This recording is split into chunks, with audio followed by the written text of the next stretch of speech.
안녕하십니까. 이슈이슈다 12월 8일 순서 시작합니다. 오늘 첫 수다는 미국이 러시아에 수감됐던 미국 여자 농구 선수를 미국에서 복역 중인 러시아 무기상과 서로 교환하는 방식으로 데려왔다는 소식입니다. 대단한 농구 선수도 아니고 하필 러시아까지 가서 마약하고 교도소 간 여자 선수인데요.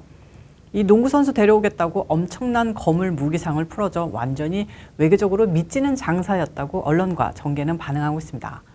바이든 대통령은 오늘 오전 백악관에서 러시아에 잡혀있던 미국 여자 프로농구 선수 브리트니 그라이너가 비행기를 타고 미국으로 오고 있다고 발표했습니다. 바이든은 우리는 이날을 위해 오래전부터 노력해왔다. 힘들고 치열한 협상이었다. 그를 석방하기 위해 지치지 않고 열심히 노력한 행정부 직원들에게 감사하다고 말했습니다. 참 대단한 일 하셨네요.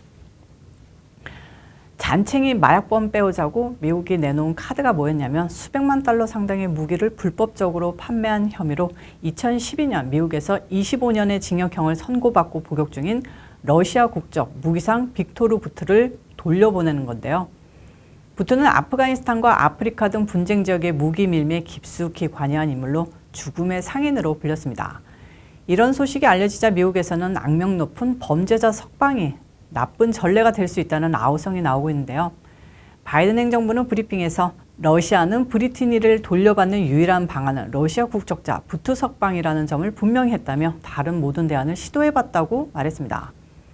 결국 모든 외교 시도가 실패하고 거물을 내놓는 조건으로 생명 소중한 마약자 스포츠 선수 구해왔다는 겁니다.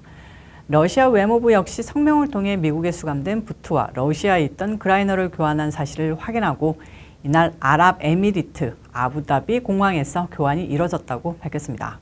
러시아 외무부도 러시아는 오랜 기간 부트의 석방에 대해 미국과 협상했다. 미국이 부트를 교환 계획에 포함하는 데 대한 대화를 극구 거부했지만 러시아는 동포를 구출하기 위해 적극적으로 노력했다고 밝혔습니다. 브리트니 그라이너가 누군지 잠깐 소개하자면요. WNBA 피닉스 머큐리 소속으로 오프시즌 동안 러시아 팀에서 활동했었습니다. 그라이너는 올해 2월 휴가를 마치고 러시아에 입국하다가 마약 밀반입 혐의로 체포됐던 거고요. 그녀는 지병 치료를 위해 합법적으로 의료용 대마초를 처방받았고 급하게 짐을 싸다 실수로 이를 넣었을 뿐 법을 어길 의도는 없었다고 주장했으나 그저 변명이고 주장일 뿐으로 보이고요.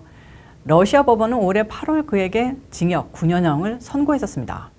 한편 그라이너와 함께 교환 논의가 이뤄졌던 미국인 폴 웰런이 있습니다. 그는 여전히 러시아에 수감 중이며 교환 논의가 진행 중인데요. 윌런은 미국 해병대원 출신의 기업 보안 책임자로 2020년 스파이 혐의로 체포돼 징역 16년을 선고받았습니다. 고위 당국자는 러시아가 윌런은 간첩이라는 점에서 그의 석방 문제를 그라이너와 다르게 취급하며 미국의 모든 제안을 거부했다면서 그라이너와 윌런 둘 중 누구를 데려올지 우리가 선택하는 상황은 분명히 아니었다고 말했는데요. 바이든 정부가 어떤 사람을 더 소중히 여기고 보호하려 하는지 군인 출신 애국자보다는 생명 소중한 동성애자가 더 소중하다고 생각했나 봅니다. 다음은 트럼프 대통령 소식입니다. 요즘 대통령의 행보를 보면서 좀 불안과 걱정도 듭니다. 저쪽에서 논란의 중심에 있는 흑인 힙합 스타 예와 닉 푸엔테스와의 만찬으로 악의적인 프레임이 또 더 씌워지고 있는 대통령이십니다. 좌파 언론들의 부풀림도 있지만 구설수에 오를 일을 좀 피해 가셨으면 좋겠다는 생각이 드는데 또다시 반유대주의자의 프레임을 갖고 있는 인물과 굳이 말하라고 별장에서 만찬을 해서 또다시 구설에 올랐습니다. 지지자 결집을 위한 행보라고 볼 수는 있는데 지금 더욱 절실하고 중요한 것은 중도층을 하나라도 더 이쪽 편으로 데려오는 것 같은데 말입니다. 내용 보면 7일 소셜미디어에는 극우 성향의 칼럼니스트 리즈 크로킨이 전날 트럼프 대통령의 말하라고 리조트에서 트럼프 대통령 곁에 다가선 채 함께 포즈를 취하는 모습이 담긴 사진과 동영상이 확산됐습니다. 사진을 보면 트럼프 대통령은 크로킨과 함께 엄지손가락을 이렇게 세워 올리는 포즈를 취하기도 했는데요. 크로킨은 말하라고 리조트에서 열린 땡게이트 관련 다큐멘터리 제작 지원 모금 행사에 연사로 참석한 직후였다고 합니다. 트럼프 전 대통령도 해당 행사에서 연설에 참가자들에게 감사를 표했다고 언론은 전했습니다. 자, 땡땡게이트. 제대로 말했다가 또 유튜브에 걸릴까 봐 정확한 말씀을 못 드리는데 피자 게이퉁입니다. 피자게이트는 클린턴 전 대통령 가족을 비롯한 민주당 주요 인사들이 워싱턴 DC의 가게를 통해 성매매 조직을 운영했다는 취지의 음모론으로 알려져 있습니다. 근데 이게 음모론도 페이크가 아니다라고도 하는데 어쨌든 큐의 대표 인사로 알려진 크로키는 이를 다큐멘터리로 제작한다는데요.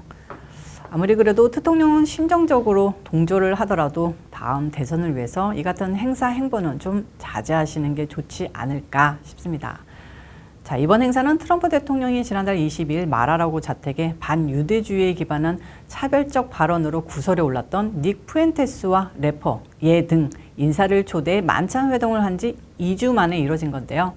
대통령은 최근 2024년 대선 재출마를 선언, 일찌감치 선거 준비 모드에 돌입한 바 있습니다. 그러나 미국 정가에서는 그가 최근 극우 인사와 잇따라 회동하는 등 논쟁적인 행보를 이어가면서 공화당 지지층 내부에서조차 지지철의 움직임이 확산되고 있다는 관측이 나옵니다. 무슨 성동격서 같은 전략으로 이런 행보를 하시는지 좀 걱정이 자꾸 듭니다. 소식 하나 더 전하겠습니다. 바이든으로 약해 빠진 국가로 전락 중인 미국을 비웃듯이 미국의 가장 든든한 중동의 우방인 사우디가 바이든 브랜드 중국과 밀착해 가고 있습니다. 하지만 민주당 정권의 요청으로 중국과의 밀착이 시작되는 게 아닌가 하는 분석도 나오는데요. 무함마드 빈 살만 알 사우드 왕세자는 7일 시진핑 중국 국가주석의 방문을 엄청나고 대대적인 방법으로 환영했습니다. 이에 대해 미국 정부 고위 관계자들은 원론적 언급을 하면서도 신경이 곤두서 있음을 내비쳤다고 합니다. 특히 무함마드 왕세자가 화려한 의전과 활짝 웃는 표정으로 시 주석을 맞는 태도는 지난 여름 조 바이든에게 보였던 냉담한 태도와 확연히 대비됐으며 이를 통해 미국의 암묵적 메시지를 보내고 있다는 지적이 나오는데요.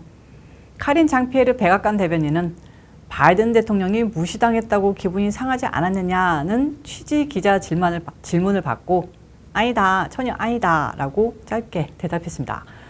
저 하지만은 백악관 대변인이 조금이라도 기분 나쁜 질문 받거나 곤혹스러우면 표정부터 좀 이렇게 싹 바뀌는데요. 앞으로 얼마나 버틸지 의문입니다. 피에르 대변인은 그 전날인 6일에도 대통령 전용기 에어포스원 안에서 사우디와 중국이 서로 접근하는 것이 미국과 사우디아라비아 사이의 관계에 어떤 영향을 미칠 것인지에 대한 관한 질문을 받고 서로 별개 문제라는 취지로 원론적 답변을 했습니다. 우리가 우리 파트너들에게 어느 편을 둘 것인지 고르라고 요구하지는 않는다고 말했는데요. 국민들을 무슨 유치원생으로 아는지 정말로 교과서적인 답변이었습니다. 피에르 대변인은 각 나라는 각자 양적 관계들이 있다. 그래서 우리는 중동에서 우리 자신의 파트너십을 강화하고 우리의 경제 안보와 국가 안보를 진전시키는 데 집중하고 있으며 계속 그렇게 할 것이다 라고 말했고요. 이어서 무함마드 왕세자와 시진핑의 만남에 대해서 구체적 언급을 하지 않을 것이라며 그들의 관계가 어떠해야 하느냐고 보는 것은 우리에게 달린 문제가 아니다 라고 말했습니다. 그래서 혹시나 바이든 정권의 암묵적인 지지하에 사우디가 중국과 밀착하는 것 아니냐 이런 말이 나오는 것이죠. 미국의 앞날이 어떻게 될지 정말 하루라도 걱정하지 않는 날이 없는 것 같습니다. 자, 목요일 이슈 시사는 여기까지고요. 시청해 주셔서 감사합니다.